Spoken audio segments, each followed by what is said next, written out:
Halo semuanya, Assalamualaikum warahmatullahi wabarakatuh. Baik, di sini saya Jane Verikaista, NIM 18070161150 akan memaparkan materi mengenai Attention Deficit Disorder atau yang bisa disebut dengan ADD. Langsung saja kita simak ya. Attention Deficit Disorder itu apa sih?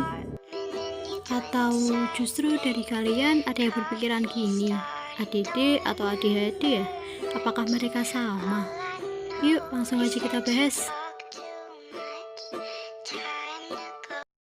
Attention Deficit Disorder adalah suatu jenis gangguan pemusatan perhatian di mana penderita mengalami kesulitan dalam memusatkan perhatian atau dapat dikatakan tidak mampu memusatkan perhatian sehingga perhatiannya selalu beralih. Jenis gangguan ini dialami oleh penderita dalam masa perkembangan anak, biasanya sekitar usia 6 dan dapat bertahan hingga masa dewasa. Namun, dalam jenis gangguan pemusatan perhatian ini tidak disertai adanya hiperaktif. Kemudian, dari definisi tersebut, para ahli mengemukakan ciri-ciri dari anak yang terkena Attention Deficit Disorder atau gangguan pemusatan perhatian. Di antaranya yaitu sulit memperhatikan, tidak menyukai dan cenderung menghindari tugas, tidak teratur dan cenderung pelupa, tidak mendengarkan ketika sedang diajak berbicara, tidak memperhatikan hal-hal detail, sering membuat kecerobohan, dan kesulitan mengikuti instruksi yang diberikan. Dalam gangguan pemusatan perhatian ini dipengaruhi oleh beberapa faktor, yakni yang pertama ada intelijensi. Intelijensi di sini cakupannya adalah perbedaan proses belajar. Seperti yang sudah kita pahami, anak dengan gangguan ADD ini memiliki tingkat intelijensi yang mungkin sama dengan teman-temannya, namun dalam memahaminya yang cenderung sedikit berbeda.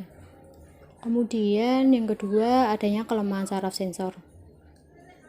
Yang ketiga, faktor genetik atau hereditas. Yang keempat, adanya trauma di masa prenatal. Seperti yang sudah kita pahami dulu dalam psikologi perkembangan bahwa kondisi ibu saat mengandung akan mempengaruhi anaknya. Nah, di sini yang dimaksud trauma prenatal. Mungkin anak dengan gangguan ADD memiliki trauma prenatal, di antaranya saat masa kehamilan berat badan ibu turun. Kemudian adanya kekurangan cadangan oksigen ke otak selama masa kehamilan berlangsung. Apakah sampai sini kalian sudah cukup paham mengenai konsep Attention Deficit Disorder?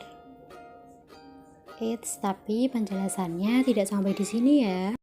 Attention Deficit Disorder atau biasa sering disebut gangguan pemusatan perhatian adalah gangguan perilaku yang dicirikan oleh kurangnya perhatian. Terminologi yang digunakan untuk menggambarkan gejala Attention Deficit Disorder ini telah mengalami banyak perubahan sepanjang sejarah. Dalam DSM-2, gangguan pemusatan perhatian ini disebut dengan reaksi hyperkinetic of childhood. Kemudian pada DSM-3 mulailah diperkenalkan mengenai konsep Attention Deficit Disorder dengan atau tanpa hiperaktif. Kemudian dalam DSM-3 revisi, label ini disempurnakan dan digunakan hingga saat ini, yang kita kenal dengan Attention Deficit Hyperactive Disorder atau ADHD, suatu gangguan pemusatan perhatian dengan atau tanpa adanya hiperaktif. Sekian presentasi dari saya, kurang lebihnya mohon maaf dan semoga memahamkan dan memuaskan.